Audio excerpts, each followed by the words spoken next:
I'm Sandra, the Cleaner Greener Project Officer for Wyre Council. I'm here today to discuss recycling. I'll start by talking about glass. We recycle glass bottles and lids. We recycle aftershave and perfume bottles, jam jars which must be cleaned out and lids, and also glass candle jars. Now if you can get nice pretty ones like this, I actually like to keep them and repurpose them as storage jars. To remove the residue wax at the bottom, it does need boiling water. So rather than freshly boiling the kettle, what you can do is when you're doing your cooking, strain some water in there, and what will happen, it'll remove the residue wax that'll float to the top, and once it's cooled, it's easy to get out, and also the label is easy to remove, and the little aluminium wick at the bottom can easily be removed. Once you've thoroughly cleaned them, glass jars can be very useful for storage. I keep my pulses and my seeds and things in them. It's much better to reuse things and repurpose items than recycle. Secondly, I'd like to talk about plastics. Now, as well as plastic bottles, we also accept plastic pots, plastic tubs and plastic trays, as long as they do have the code numbers 1, 2 or 5. I'll show you where to find those codes. If you look there carefully, you'll see a triangle made up of 3 arrows. That's known as the Mobius loop. And in there, if you look carefully, you'll see the number 1 and underneath PET. Now that's just code for what polymers that item is made of, which is polyethylene terephthalate. Now we also have number 2s here, which is difficult to see on the camera, and that is for high density polyethylene. And also most yoghurt pots and cream pots and tubs and a lot of the trays are actually made from code number 5, which is polypropylene.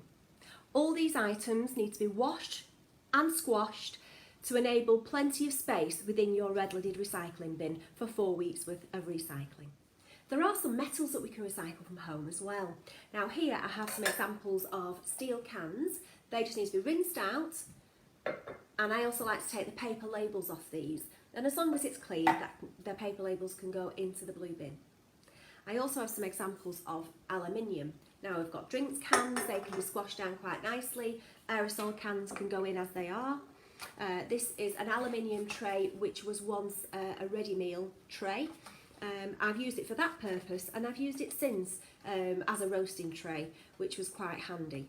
Now it's got to a stage where it's deteriorated a little bit, and I'm going to put that into recycling.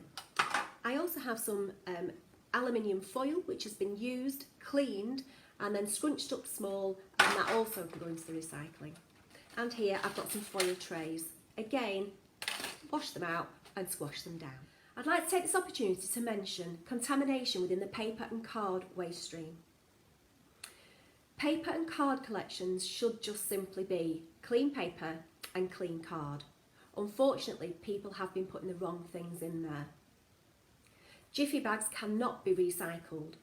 Jiffy bags are paper on the outside, but they have plastic bubble wrap. They must go into your grey residual waste bin. Pizza boxes cannot be recycled. They must go in your grey waste bin.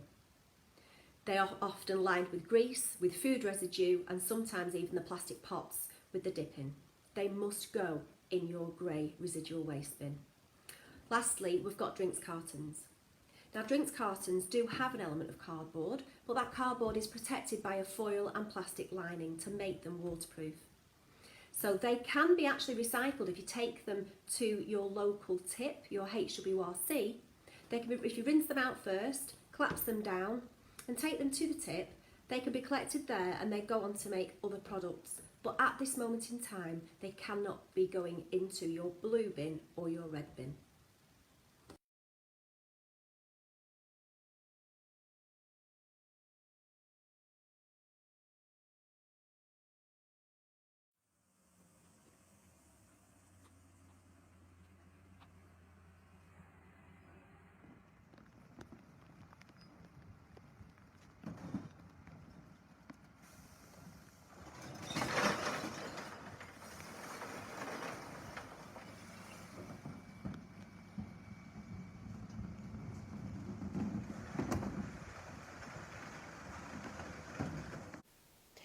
Once the refuse collection vehicle is full of commingled recycling items, it goes to the Thornton site where it is weighed before and after the drop-off, and all of the commingled items are stored here ready for transport to the materials recovery facility in Farrington.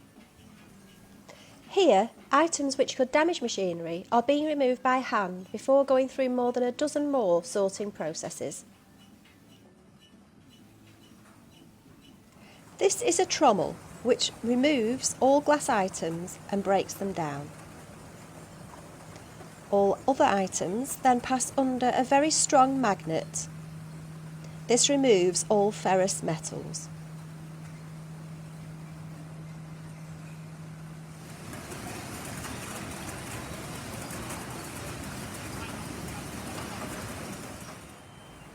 An eddy current separator momentarily charges aluminium items with electricity. These are then removed from the conveyor belt by repelling them magnetically.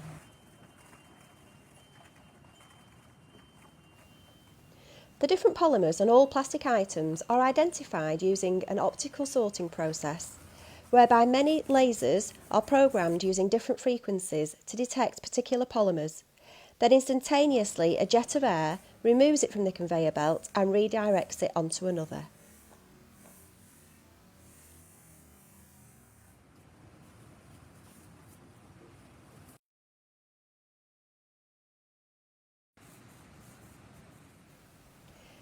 These sorted items are then baled and sent for reprocessing into more plastic items such as bottles, clothing, carpet, pipes, furniture and play equipment.